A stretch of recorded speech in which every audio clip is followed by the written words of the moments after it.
What's up, everybody, and welcome back to the Highlanders Workshop, where we work on those decks, your strategies, your philosophy about the game, everything you need to excel and have a great time playing Commander, EDH, whatever you like to call it. We love the old school and the new school here at the workshop.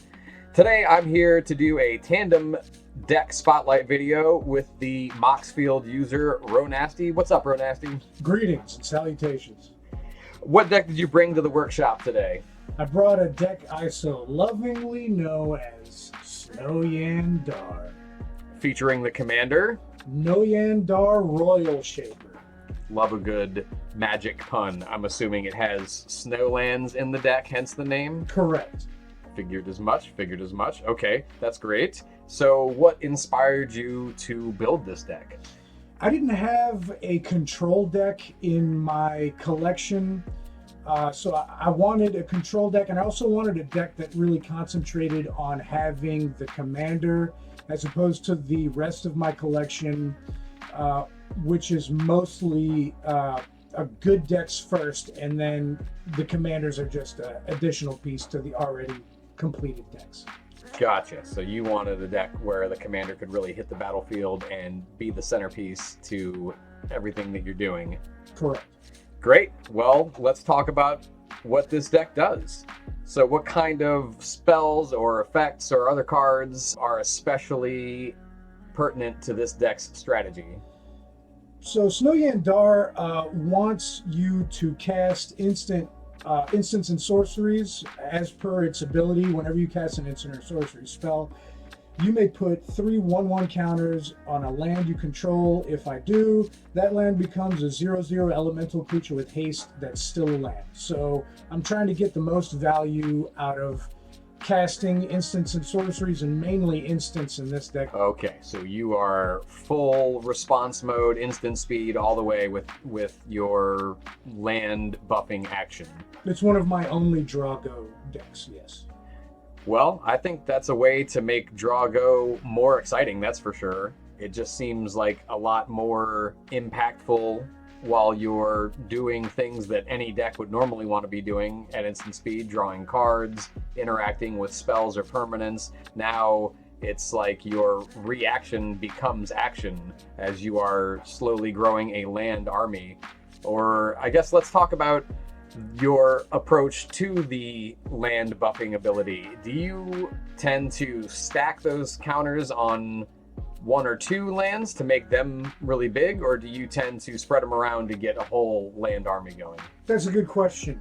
What I tend to do is to pick one land, usually one with an ability like flying or indestructible on it, and put the majority of the counters on the single land with the ability.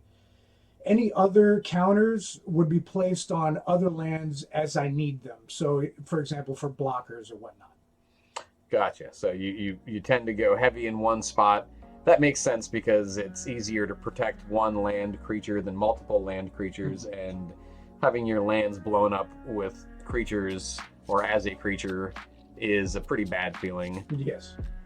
Well, I guess let's get into the deck list here and just kind of go through the meat of the deck, and we'll do as we do in these deck spotlights, kind of go through card by card. We'll spend a little more time on the cards that are more relevant to the deck, but let's talk just general grouping first of all.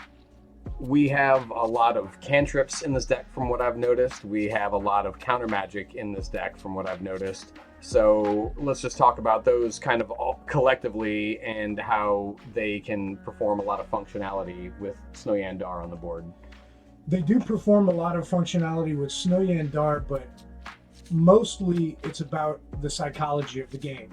So if your opponents know you have a ton of counter magic or cantrips, if your hand's always full, basically your opponents will always find themselves doubting whether they want to play anything valuable or not. Or if they're thinking about attacking you and they look at your board and don't see a land creature, they can't safely assume that there won't be a land creature there by the time it comes to blocking. It's tricky. Yes, yeah, that's a lot to consider when you're having to deal with a blue-white deck. It's already enough to have it hanging over your head, the actual spells that are being cast, but in addition to that, you've got this threat slowly growing on the board. So as we touch on the cantrips going down the list, we'll just call out cantrip. Everybody knows what that is. If you don't, it means just any card that cheaply does an effect and replaces itself with a new card. Of course, we know what counter magic is as well. Anything that counters a spell. We'll touch on specific ones as we need to, but for the most part, we're just going to lump those together. Anyway, starting off with Archmage, what do you say? Let's say Archmage. Archmage Emeritus? Yeah. Card rules. Whenever you cast or copy an instant or sorcery spell, draw a card. So obviously we just discussed you're doing a lot of that. Yeah, a lot of cantrips, a lot of drawing. Want to keep a lot of cards in your hand at all times. These are things Blue is good at. Speaking of keeping a lot of cards in your hand, Consecrated Sphinx, I think doesn't take a mathematical genius to say you drawing a pair of cards for every card your opponents draw is a pretty big advantage. It's insane, and it's on a big, beefy flying body, which this deck needs. That's a staple, an absolute Blue staple in Commander. Drum Bellower, this is kind of a newer-ish card. I know cards are coming out at a high rate these days, but hey, feels new to me. 2/1 flyer that untaps all creatures you control during each player's untap step. So tell me why this is in the deck. Drum Bellower is in this deck because it acts kind of like a Seedborn Muse / Wilderness Reclamation effect, but in blue and white. So it's pretty valuable since that type of effect is scant in these colors. Anytime you're turning your lands into creatures and then having an effect that untaps your creatures, effectively untaps your lands, allowing for you to have more mana and more blockers on other people's turn. And you're definitely going to be active on other people's turns with this deck, so that's very important. Moving on to Monastery Mentor. What a great card. I mean, the prowess ability alone on the Mentor can grow him, but he's more about what he does whenever you cast non-creature spells beyond his prowess trigger, and that is spamming the board with 1/1 white monk tokens. So this is a nice little support army for your land creatures. Same with Murmuring Mystic. Gives you flyers to add to the list. That's pretty important because those lands don't fly. In this same vein, I see Talran the Sky Summoner on here. So just a great trio of support pieces there so that you don't have to rely purely on your lands to do the fighting for you. I like that. That's right, yes. Moving on to Snapcaster Mage. And I guess we can take this opportunity to talk about Snapcaster Mage and Torrential Gearhulk together as a pair because they are similar, but there is a difference. Why don't you talk about that?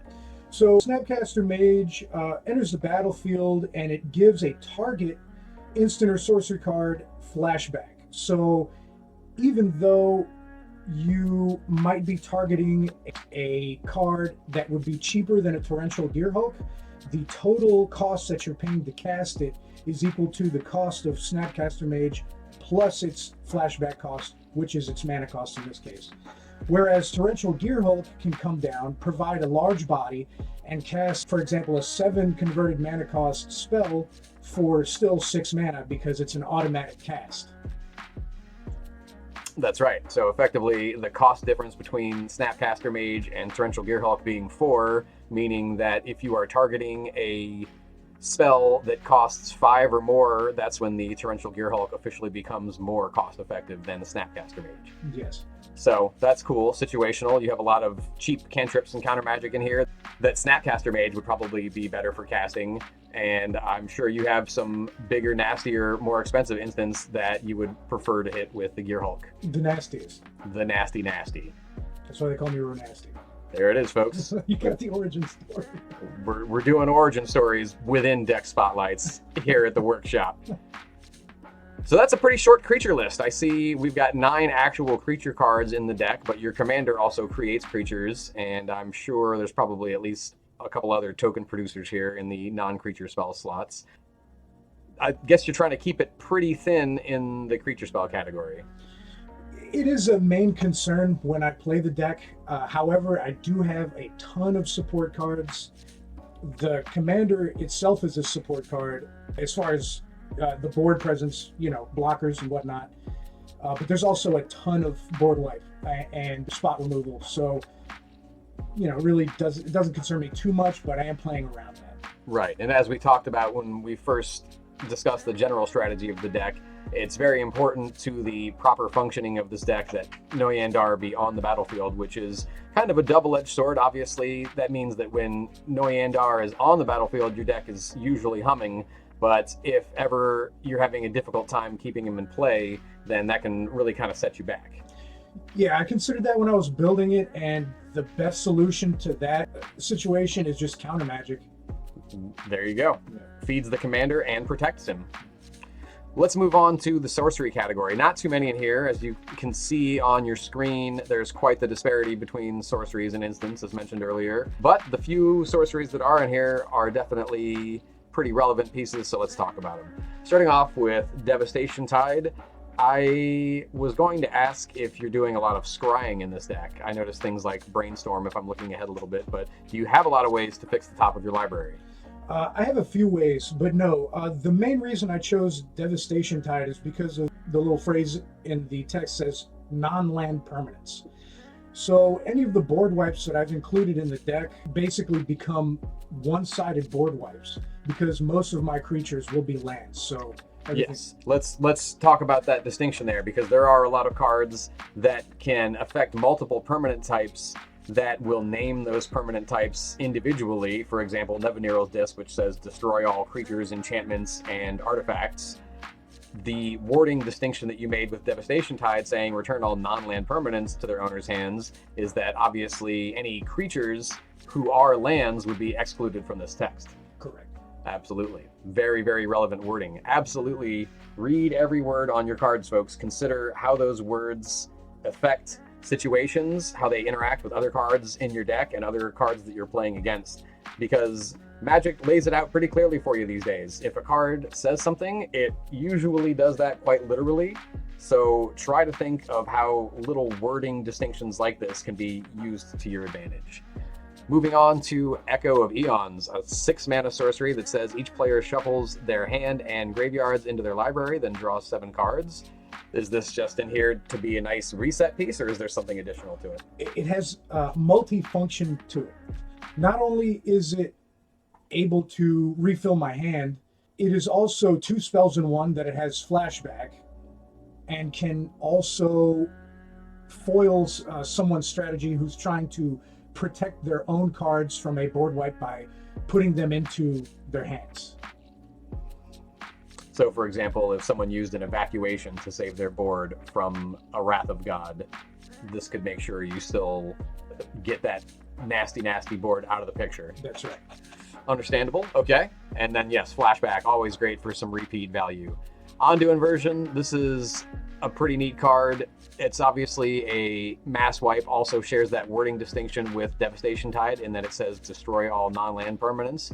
And then, of course, the bonus is that it is a land on the back. So if you are hurting for land in your opening hand or just a land drop in general, this can get you there. Then moving on, we have Part the Water Veil. It says take an extra turn after this one. Exile Part the Water Veil. That's pretty nice. I think it's pretty decent of any extra turn spell to exile itself upon resolution. So they don't all do that, and those are the ones that always get abused. But this one, in addition to being an extra turn spell, also has Awaken. Do you like to cast this for the Awaken cost? I try to cast it for the Awaken cost every time. Even if Part the Water Veil is in my hand and I can afford the 6 and cast it that turn, I'll wait to be able to afford the Awaken cost extra value. For the flavor. Oh, yeah. Absolutely. Same with the next card, Planner Outburst, I assume? It fills the same role as Ondu Inversion and Devastation Tide in that I get a one-sided board wipe. And yes, I will always take the Awaken if it's available. Respect. Time Spiral, kind of like Echo of Eons here. You wanted multiple effects like this to shuffle graveyards back into libraries and refill your hand. Yeah, and putting all of your cards that you've already used, all your cantrips, back into your library just to draw them again. It's pretty dang good. Also, if you're playing against the mill deck, cards like Echo of Eons and Time Spiral are excellent, and Time Spiral has the added value of untapping 6 lands when you cast it, which could also be your creatures. Absolutely. Great run of cards from one of the most legendary sets in all of Magic, Urza's Saga. There were quite a few notable cards in that set that gave you the untap X lands clause in their resolution. Just one of the all-time great sets, for Shout sure. out to Great Whale. Shout out to Great Whale. Shout out to Palancron. Ooh. If anybody's never seen a Palancron, Gross. give that weirdo a look. Moving on, nice card draw spell. Who can argue with Windfall? Just a great way to refill your hand. Like you said, you are churning out those cards, and you need to get your hand stuffed again after dumping all your counter magic and removal. Of course, the cantrips replace themselves, but eventually you got to run out of gas. You got to have the card. Got to have the card draw. Arcane Denial, one of our many counter spells, and speaking of card draw, it also draws you a card. Same with Archmage's Charm. It's a counter spell or card draw. It's always nice to have the option. Here's a cool card. Blacksmith Skill. Target permanent gains hexproof and indestructible until end of turn. If it's an artifact creature, it gets +2/+2 until end of turn. Those lands, they don't get turned into artifacts, do they? They do not. I have one land in there that is an artifact, but basically Blacksmith's Skill is a white counter spell. That's true. Works very similar to things like Veil of Autumn and Veil of Summer and whatnot. Hexproof to stop the spot removal on your landy boys. Brainstorm, one of the all-time great cantrips, and does stack the top of your library if that's valuable to you in the moment. Cryptic Command, one of the most versatile counterspells in all of Magic. Cyclonic Rift. I mean, when we want to talk about one of the true all-stars of the format, there are few cards that would be in contention that would stand above Cyclonic Rift. Yeah, hard agree. Disallow, another counterspell, and it gives you the added versatility of being able to counter an activated or triggered ability too. That's a nice bonus. Those are really important. They will definitely surprise an opponent more often than not. True. Dovin's Veto, counterspell that can't be countered. Emergency Powers, yet another card that does the reshuffling of graveyards and hands into libraries. I can see why this is a valuable effect now that you mention it, because you're right. With all the cantrips and card draw that you're running, I bet you do churn through this deck pretty quickly, and that graveyard probably gets pretty full. It's so fun. Enlightened Tutor, I mean, we'll get to the artifacts and enchantments section in a bit, but I'm sure there's all kinds of juicy grabs for this. Generous Gift, a fantastic removal piece. It's basically Beast Within for white and gives you the full spectrum of permanent types to target for removal. Impulse, one of our cantrips. Memory Deluge, this is good card draw right here. Full on card advantage. That's right. And then, of course, it being an instant and it also having flashback just gives you lots and lots of versatility with your commander. Being able to get 2-for-1s out of your graveyard is a great feeling. This is a very, very fun card. I run this in a deck of mine, but let's talk about this and how it functions in your deck. Mirror Weave. Oh yeah. This has a very obvious use maybe, and then this has perhaps a not so obvious use that you take advantage of in here. Why don't you talk about that? Well, let me talk about an example of a game I was playing one day over at the card shop. I was playing a Eldrazi-based commander deck with my Noyan Dar deck, and my opponent had the audacity, the absolute audacity to attack me with their Eldrazi's. And so what I did is I had some measly land cards that were also creatures, and I targeted one of my land creatures with Mirror Weave, and each other creature became a copy of the land creature. But since my land creature had 1/1 counters on it, really it was a 0/0 with 3 1/1 counters on it. Everybody else's creatures turned into 0/0s, effectively killing all of the Eldrazi's. So anything that didn't have artificially augmented toughness through some kind of equipment or counter or such was a base 0/0 and instantly perished, basically. Correct. What a play. What a sick play. So that is why Mirror Weave is especially valuable in this deck, because you have a reliable roster of creatures that are base power toughness 0/0. Being able to use this as a mass removal spell is a pretty dirty trick, Roenasty. Oh yeah. Moving on, we've got Mystic Confluence, just a great modal spell that gives you versatility between bouncing card draw and counter magic. Mystical Tutor, I'm sure you can imagine why this is in this deck. Tutoring, always nice. Pact of Negation, another great counterspell. Path to Exile, one of the great spot removal spells in all of Magic. I've heard people debate whether cards like Path and Swords belong in commander decks because they are narrow in the sense that they only target creatures, but I think that's absolute absurdity.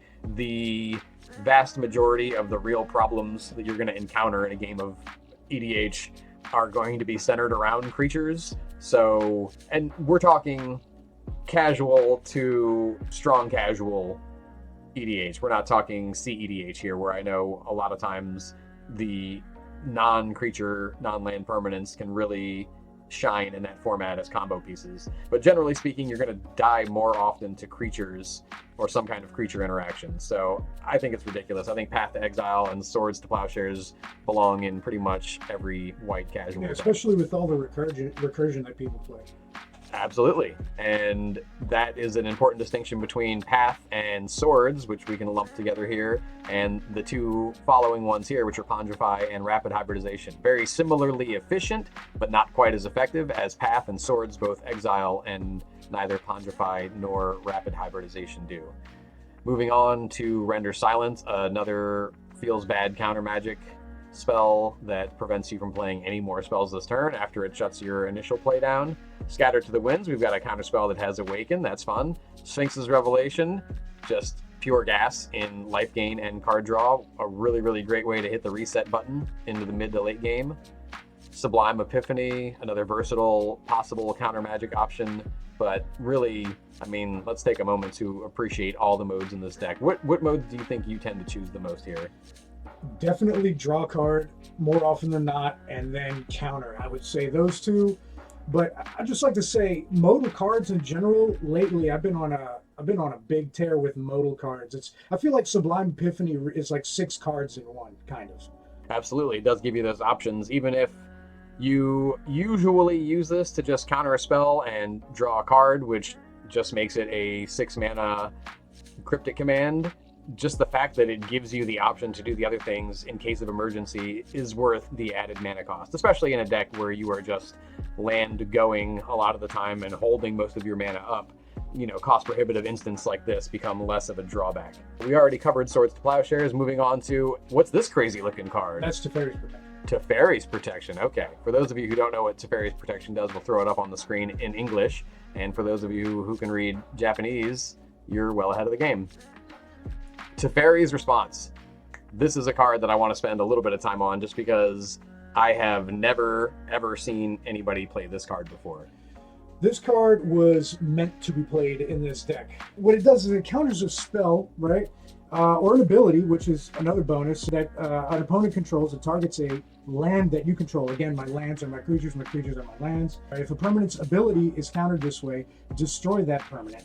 And it's not only a cantrip, it draws 2 cards. It's like cantrip plus. I don't know what to call it.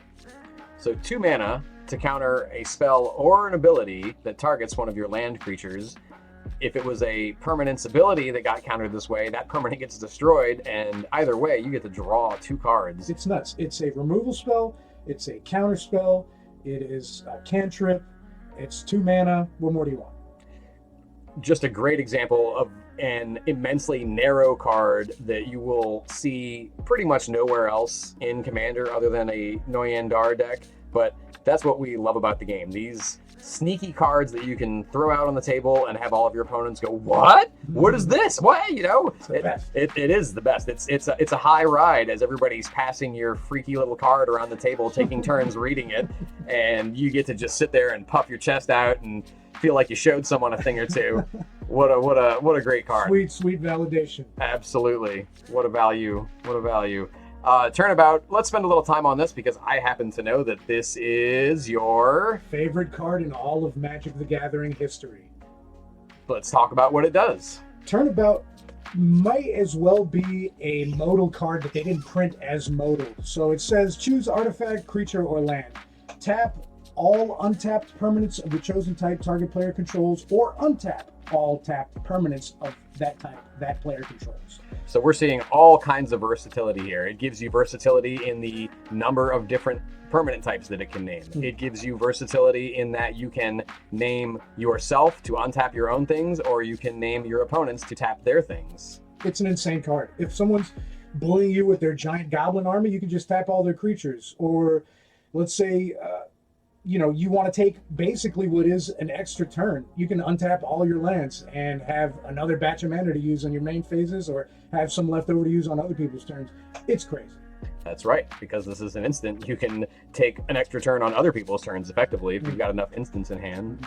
Let's round out the instants category with View from Above, another one I want to spend a moment on because this card has a dirty little clause in it that really allows you to abuse it in this particular deck. Why don't you tell us what View from Above does? Yeah, it's niche. Target creature gains flying until the end of turn, which is pretty good because none of our land creatures have flying innately.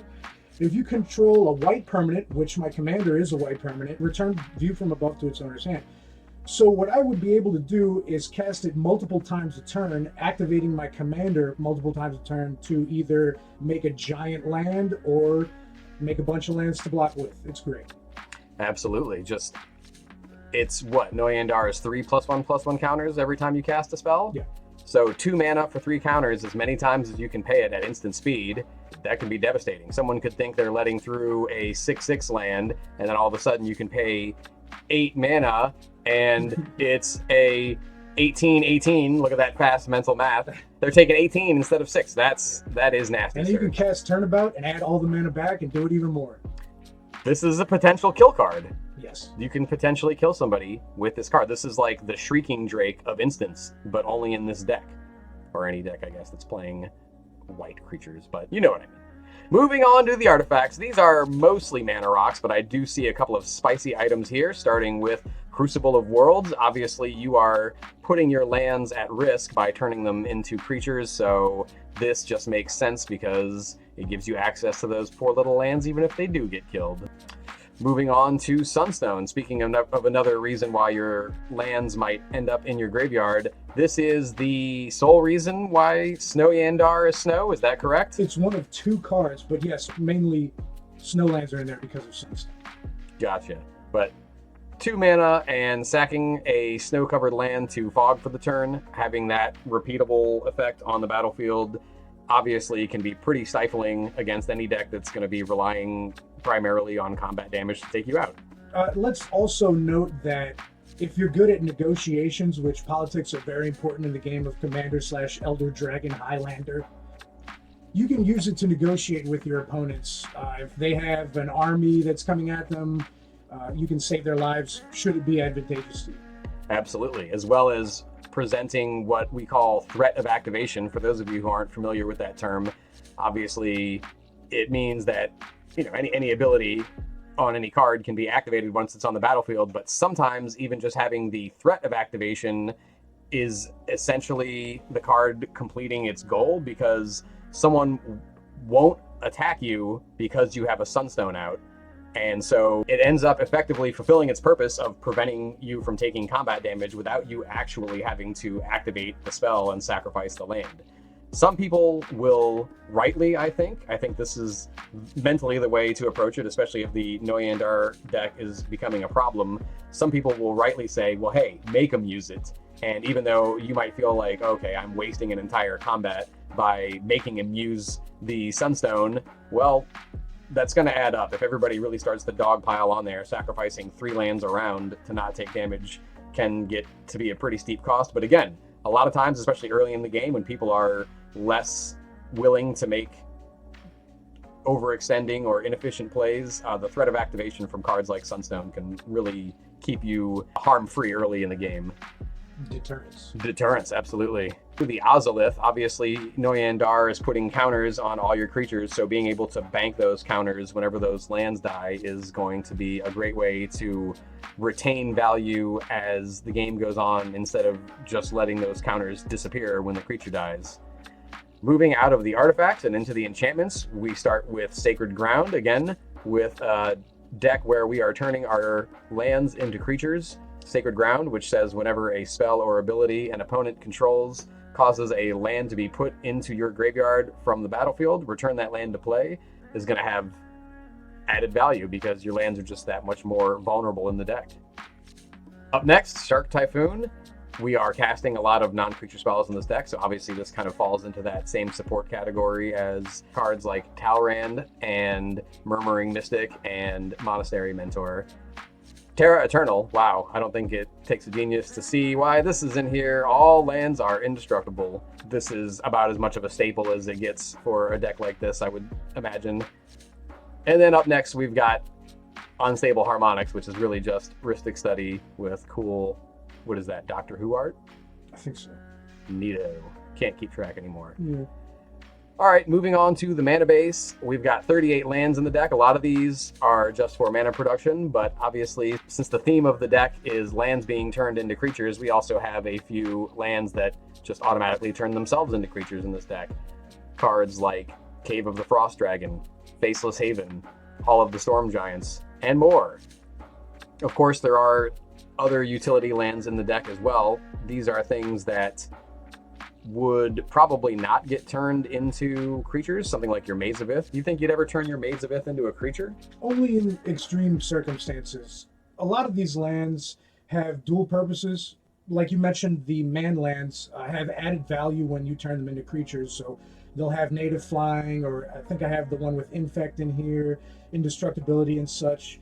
But Maze of Ith and Core Haven are two lands that I'll mainly use to defend myself, which is an overall play strategy with this deck. When you're piloting it, you want to be very defensive and very conservative with what you use and what information you show to your opponents.